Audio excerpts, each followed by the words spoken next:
assim, Rogério, aproveitando esse gancho aí das redes sociais, tu acha que os países que bloqueiam redes, a China é o grande exemplo, né, de país com algumas redes bloqueadas. Isso é censura? Isso é segurança nacional? Como é que tu enxerga essa Então. questão aí? Bom, então nós vamos chegar exatamente, inclusive, numa das grandes polêmicas que eu suscitei nos últimos tempos nas redes sociais, que foi a fala do filósofo russo Alexander Dugin apoiando o Musk, né?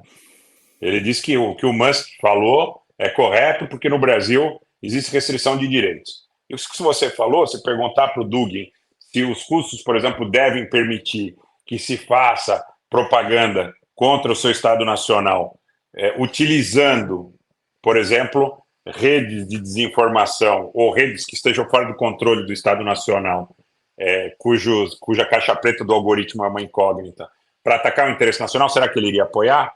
É o que eu digo, talvez se fosse lá dentro, ele dissesse, não, os jovens, a molecada toda que é muito empolgada com essa coisa, é basic, perfeito, maravilhoso. Agora, no Brasil, inventam uma falta de direito de liberdade. Quer dizer, se existe, eu vou ser muito franco, posso até ser criticado por alguns setores, mas eu vou ser muito franco, se a China bloqueia uma rede que atenta contra o seu interesse nacional, está correto. Está correto, porque nós devemos vulnerabilizar todas as defesas que nós possamos para que nós sejamos objeto de ataques contra os nossos interesses e sejamos vilipendiados na nossa soberania. Agora, as coisas não podem se confundir. Não quer dizer que defender a soberania nacional seja subtrair democracia da população do país. Quer dizer, você pode e deve defender. Se estão atacando, por exemplo, nesse momento que o Musk ataca o Estado Nacional Brasileiro, porque o que ele está fazendo é atacar o Estado Nacional Brasileiro.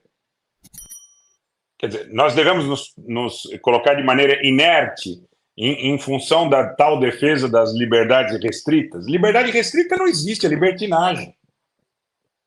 Não existe liberdade restrita. Quer dizer, se eu não estiver contente com o meu vizinho aqui, porque de repente eu não gostei de um barulho que agora há pouco, quer dizer, eu vou lá e eu tenho o direito de ir lá, quebrar tudo na casa dele, falar o que eu bem entender para ele. Quer dizer, em nome de uma... Não existe liberdade restrita. O ordenamento jurídico estabelece os princípios da convivência social. Senão não haveria sanção. Eu sou a favor, inclusive é um tema que demandaria muito mais tempo de discussão, mas eu sou a favor de que se regulem as redes sociais. Eu sou completamente contrário ao anonimato nas redes sociais. Não pode ter anonimato. Eu posso falar o que eu quiser, mas eu tenho que ser responsável pelo que eu falo.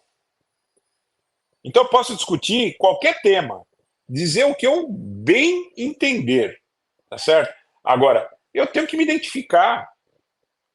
Eu não posso postular pela aniquilação, por exemplo, dos meus adversários políticos, em nome da liberdade. Está ofendendo o tipo penal. Não pode. Essa história, tá? Eu sou contra o pseudônimo, tá? Eu estou vendo alguém aqui dizendo isso aqui na rede, nos comentários do chat.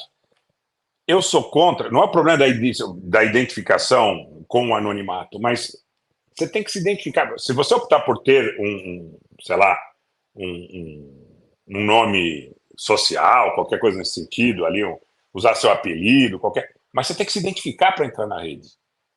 Se eu quiser, hoje eu posso montar 30 contas no YouTube. É algo tão simples, né, Rogério? Existe o CPF para criar uma conta. Eu acho que tinha que ser assim, né? Mas tem que mostrar que é você. Porque se eu quiser aqui do meu computador, eu crio 30 contas no YouTube agora. Exato, exatamente. Eu não preciso acho dizer quem é, o que é. Eu acho que era bem simples. Exige o CPF, porque criar uma conta do Twitter, tu pode até ter um nome, mas na criação tu tem que botar teu CPF ali, porque aí eu quero ver o pessoal se apresentar e ser leão de Twitter e leão de WhatsApp, Claro, como hoje são, gente, né? eu estava fazendo live hoje, Não fica muito fácil, né? vou até dividir uma coisa com vocês. Então eu utilizo também o streamer, eu estava fazendo para 2 contas no Facebook, para uma conta no Twitter, para o Twitch, para o LinkedIn e para o YouTube. Infelizmente, os moderadores não têm acesso às contas do Facebook. Eu recebi um grau de ofensa na live que vinha de alguns pretensos usuários no Facebook, E contas falsas. Contas falsas. Então, assim, ofensas de todo tipo, de toda sorte, para tumultuar o curso da live, de contas falsas. Quer dizer, você pode dizer, existe delegacia de crimes virtuais, você pode recorrer, etc, etc. Tá bom, pode fazer uma ata notarial, pode tudo isso. Agora, eu acho que seria muito fácil, é o que você falou, leão de teclado. Se você regulamentasse nesse aspecto, tem que ter CPF, tem que ter RG, manda teu documento. Se você quiser se identificar como coelhinho da Páscoa, bem, mas tá lá, seu RG, seu CPF, sua identificação, caso você transgrida, para que você possa responder. A Constituição Federal Brasileira é clara. Ela garante o exercício do contraditório, mas veda o anonimato. Não pode. Essa anarquia tem que terminar. Porque se não terminar, não interessa para a parte social, para a estabilidade, para a democracia e para o país. Eu fiz essa pergunta para ti em relação à China, né, que tem algumas redes proibidas, e outros países, né? Usei a China porque é o país mais, né, substantivo, assim, né? Porque antes eu tinha te perguntado do governo Lula, né, se ele não deveria ter se manifestado mais fortemente. Na minha visão, o Ministério da Justiça poderia, inclusive, bloquear ou banir o Twitter, entendeu? Seria uma medida extrema? Seria, mas, poxa, peraí, né? Eu não sei, eu acho, às vezes, que a gente é muito republicano, sabe, nos governos Lula. A gente é republicano ao extremo, às vezes, sabe? A gente teve no Brasil uma tentativa de golpe de Estado no 8 de janeiro. E a gente tá aí, tá devido processo legal e tal, né? Ninguém é responsabilizado, ninguém é preso, não acontece nada. Então, tem assim um limite, tem uma certa tolerância exagerada que eu acho que vai dando vitamina para essa extrema direita, entendeu, Rogério? O problema é sempre a questão do equilíbrio que você tem, né? Que o Lula Eu acho sempre só fala de balanço de forças. sem querer te interromper, mas interrompendo só para completar eu acho também que é muito importante a gente trazer essas questões para fazer esse debate que tu já tinha proposto antes, que é o que é democracia, afinal? Estados Unidos e Israel são democracias e a China não é democracia, né? Então é importante fazer esses debates aí, né, Rogério, e mostrar para o público, até para o público nos ajudar também, né? O que é uma democracia, afinal de contas, né? Exato. Eu vejo assim, eu acho que também tem dois pontos que a gente tem que separar. Soberania necessária, que não se confunde com xenofobia, não se confunde com exercício arbitrário de direito, nada disso. Mas defender a soberania e, ao mesmo tempo que você defende a soberania, para a questão da necessária inclusão e do necessário exercício de distribuição de poder, mais democracia.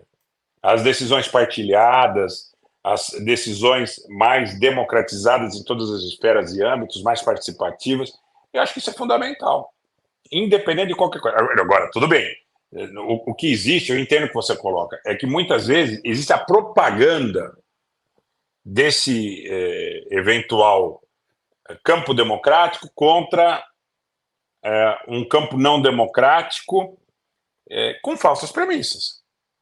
Porque, por exemplo, a China restringiu o acesso de uma rede social que tem clara intenção atentatória contra a sua soberania, é legítimo.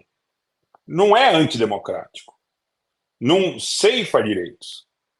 Mas, ao mesmo tempo, se houver, e aqui eu não estou entrando nesse método, precisava de muito tempo para essa discussão, não importa se na China, no Brasil, em qualquer outro país do mundo, se houver restrição de direitos civis, aí você está tentando contra a democracia. Tá? Então, acho que a gente tem que separar as coisas e fazer um julgamento mais claro, mais honesto do que se praticou historicamente até aqui. Porque, inclusive, isso permitiu à extrema-direita. Existem setores da extrema-direita hoje no mundo que se dizem anti-imperialistas. É um absurdo isso. É um absurdo. Existem setores da extrema-direita que, além do discurso antissistema, eles se tentam colocar, como eu falei há pouco, a defesa da causa palestina ao lado da defesa de um governo como o do Trump, que é um governo supremacista. Então a gente vive uma era que o mais importante é a gente ter capacidade e condição de levar uma informação qualificada, tá? Para as pessoas perceberem que são objeto de manipulação.